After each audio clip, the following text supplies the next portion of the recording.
Oradan düz uzun at yorkanı ver mənə. Gəl. 17'li açar da ver. Buyur. Neçədir bu? 17. 4 düğümlü qayçını da ver. Bir saniye. Buyur. 4 düğümlü qayçı. İndi bunu tap görüm. Plata ile işlemək üçün iki tərəfli iki plata sıxma qurğusunu ver. Al. Bu da sənə plata ile işlemək üçün iki tərəfli iki plata sıxma qurğusu. Yax. Sən bunları bilməməlisən. Mən sənə əsəbləşməliyəm.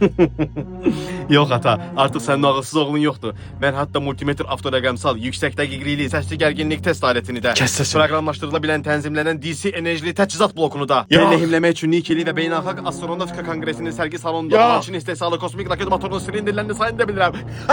Yox. Sən mənim oğlum deyilsən. Mən heç bunları bilmirəm. Sən necə bilirsən? Hardan bilirəm?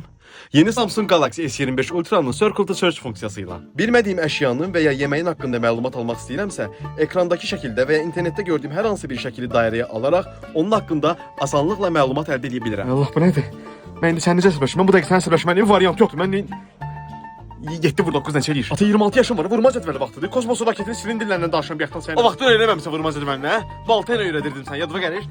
Deyirəm. Sənə də istəyib bəyəndirmək olmur. Neçə eləyir, hə? Neçə eləyir?